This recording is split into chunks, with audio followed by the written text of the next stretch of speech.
What's up, guys? Welcome back to my racing outpost. Today we're going over the DIY T598 fix for the Thrustmaster connector. So starting off with the things you'll need, obviously your power supply. These connectors that I got from Amazon, I'll link them in the description below. And then you'll need heat shrink tubing. Make sure it's the right size right there. I just got this at Ace Hardware. Need a X-Acto knife, something to apply heat with. I got a lighter. It doesn't need to be RGB. A little bit of electrical tape and your wire strippers. Now real quick, for those of you that still have a working Thrustmaster power supply connector, if these pins are still really closed and it's really working for you, I want to show you guys a solution for preventing these from getting loose and possibly losing a power supply and having to go through this whole ordeal. So you're going to take two of these,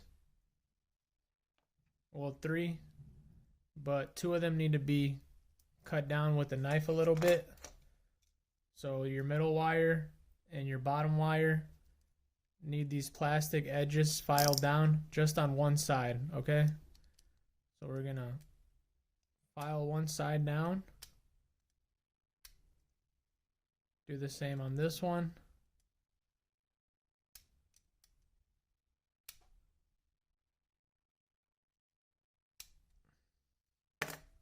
Alright, so we just filed down the corners, just one side, and then you'll be able to get these in here.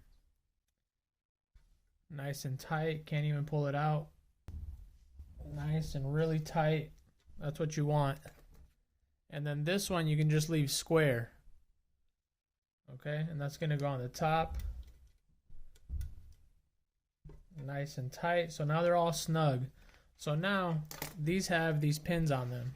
They still have these pins. I didn't cut anything off. You won't have to do any cutting or splicing. This is just to prevent your good power supply from going bad. Because if you have this directly plugged in here, those constant vibrations from the base will open these up. They'll start opening, and then they're too loose. So if we take away the vibration from this, and then you simply connect these, so middle ground, and they're still somewhat tight, but I was having some disconnect issues with this power supply.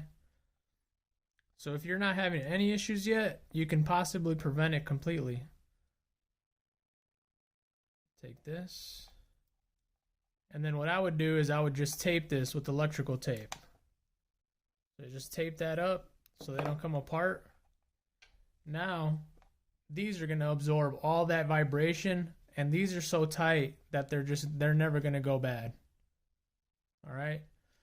So for those of you that still have a good Thrustmaster power supply connector, I would definitely do something like this right off the bat. Now for those that are already having disconnect issues, we're going to have to cut this off, cut these off, and then shrink tube them together. All right, so let's get into that real quick. All right, so my second power supply, this is my newest one, was starting to disconnect. It semi-works, but I'll still get random disconnects here and there. I'm going to put this one to the side for now, and I'm going to work on my first power supply. I'm going to use that one instead for this video. I want to do some other testing with this one later on. So once you cut that connector off, you just do one clean cut there. This is what you're going to get.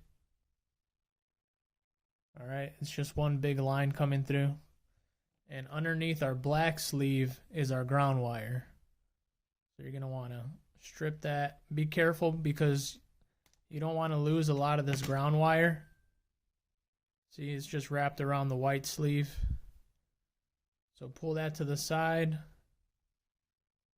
and then just curl it up nice and tight. That's your ground wire.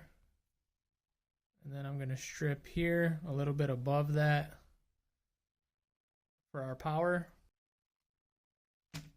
And there's our power. It's just one line. Now with this, it's just one wire. With this, it gets split between two pins, so you gotta spread it evenly. Just guesstimate it, half and half. Curl it up. So now you got your ground wire, which is your middle pin, and you got your power wire, your main wire, split between the top pin and the bottom pin. Pretty easy, pretty simple. Now with these, I already prepped them earlier in the video. So you got your cut edges on 2 of them, right there. And then you got 1 full square one. So red is going to be our top pin. This black is going to be our bottom pin. And ground for green is obviously going to be our middle pin. All right.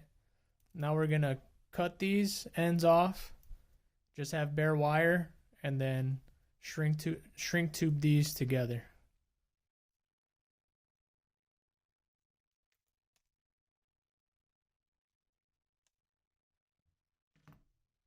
And you want a decent amount of wire. Just curl that up. And we're going to repeat the process for the other ones. So there we go. We got our 3 wires prepped, ready to connect. So I'm going to take some of this shrink tube. I'm going to cut them to size. And then we're just going to melt it together and they'll be permanently connected.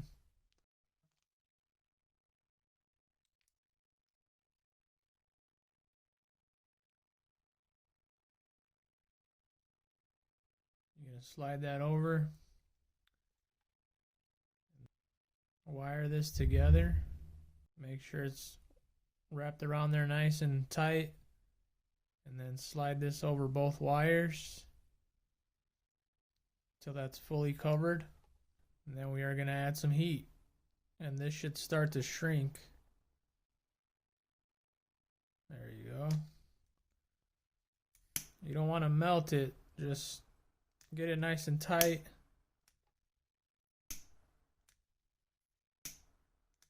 There you go. There's one.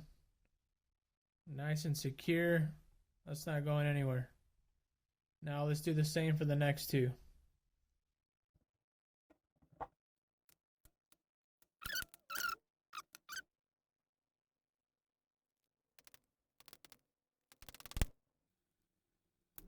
And there you go. You now have a brand new permanent connector. I'm going to add a little bit of electrical tape here and here. Clean it up a tiny bit. Alright, so there we go, guys. A little bit of electrical tape. No more bare wire showing. And we know our top connector's red, ground is green, and our bottom power pin is black. So let's hook it up.